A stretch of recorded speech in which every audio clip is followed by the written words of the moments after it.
আমরা বাংলাদেশের মানুষের কাছে কথা দিয়েছি, আমরা একমাত্র দল যারা বাংলাদেশ পন্থী হিসেবে কাজ করব, বাংলাদেশের স্বার্থে লড়ে যাব, বাংলাদেশের জনগণের জন্য লড়ে যাব। আমরা বাংলাদেশের মানুষের কাছে ওয়াদা করেছি, আমাদের গায়ে এক বিন্দু রক্ত থাকা পর্যন্ত আমরা কোনদিনও দিল্লির দাদাবাবু দাদাগিরি আমরা মেনে নেব না।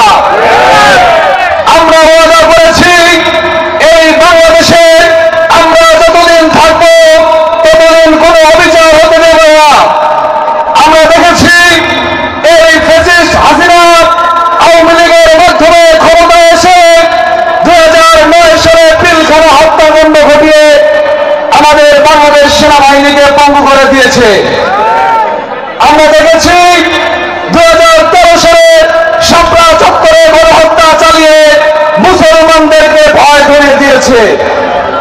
এরপর দেখেছি মিডিয়া ট্রায়ালের মাধ্যমে বিভিন্ন রাজনৈতিক দলের নেতৃবৃন্দকে ফাঁসির কাস্টে ঝুলিয়ে বাংলাদেশের মানুষের মুখের কথা বলার অধিকার করে নিয়েছিল। আমরা দেখেছি 2014 সালের বিনা ভোটের নির্বাচন, আমরা দেখেছি 2018 সালের রাতের ভোটের নির্বাচন, আমরা দেখেছি 2024 সালের তথাকথিত একদলীয় নির্বাচন। নতুন প্রজন্ম হিসেবে আমরা এসব সহ্য করতে পারি না। এই প্রজন্ম অন্যায়কে অন্যায় বলার কথা সাহস রাখে। এই প্রজন্ম নতুন বাংলাদেশ গড়ার লক্ষ্যে 5 আগস্ট খুনি হাসিনাকে বিদায় করেছে। এই নতুন প্রজন্ম বাংলাদেশের রাজনীতিতে আওয়ামী লীগকে কবর রচনা করে দিয়েছে। এই নতুন প্রজন্ম শপথ করেছে বাংলাদেশের মাটিতে আওয়ামী লীগ নামে কোন রাজনৈতিক দল থাকবে না। আমরা এনসিপির পক্ষ থেকে, বাংলাদেশের মানুষের পক্ষ থেকে এই অন্তর্বর্তীকালীন সরকারকে দাবি জানিয়েছি, আওয়ামী লীগকে অতি সত্বর নিষিদ্ধ করতে হবে, আওয়ামী লীগের নিবন্ধন বাতিল করতে হবে এবং আওয়ামী লীগ পরিচয় দিয়ে যারা এই বিগত 17 বছরে অপকর্ম করেছে তাদের প্রত্যেককে আইনের আওতায় আনতে হবে।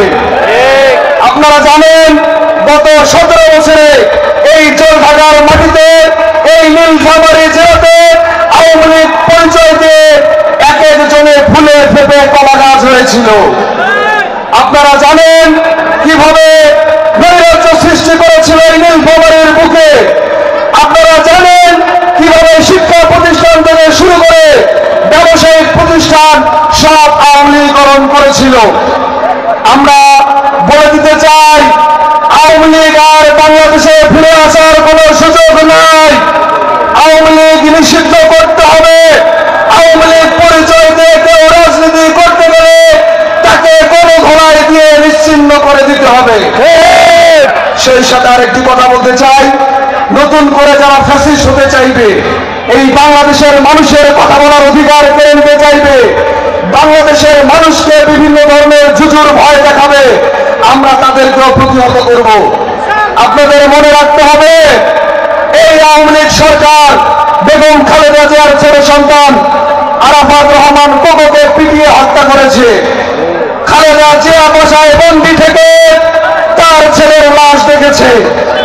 তারেক জিয়া দেশের বাইরে থেকে তার ভাইয়ের মুখ দেখতে পারেনি। আপনাদের এইসব ভুলে গেলে চলবে না। বাংলাদেশের স্বার্থে সকল রাজনৈতিক দলকে ঐক্য গড়ে তুলতে হবে। সময় এখন অনেক, সামনের দিনে অনেক বড় পথ পাড়ি দিতে হবে। আমাদেরকে অনেক কিছুতে পিছিয়ে দেওয়ার ষড়যন্ত্র করা হবে। আমাদের বাংলাদেশকে পিছিয়ে দেওয়ার জন্য আন্তর্জাতিক ষড়যন্ত্র চলতেই থাকবে। বিশেষ করে ইন্ডিয়ান দাদাবাবুরা কোনোভাবেই চাইবে না বাংলাদেশ এগিয়ে যাক, বাংলাদেশের উত্তরাঞ্চল স্বাবলম্বী হোক, কোনোভাবেই চাইবে না। তাই আমরা জলঢাকা থেকে শুরু করে বাংলাদেশের সকল রাজনৈতিক দলের যারা ফ্যাসিস্ট বিরোধী আন্দোলন করেছিল, দীর্ঘদিন গণতন্ত্রের জন্য লড়াই করেছিল, সকল রাজনৈতিক শক্তিকে আমরা একত্রিত হয়ে ঐক্যমত্য যাওয়ার জন্য আহ্বান জানাবো। আপনারা জানেন বিগত সরকার আমাদেরকে শুধুমাত্র তিস্তা প্রকল্পের জুজু দেখিয়েছিল, তিস্তা পরিকল্পনা জুজু দেখিয়েছিল, কিন্তু ইন্ডিয়ানের কারণে করতে সাহস পায়নি।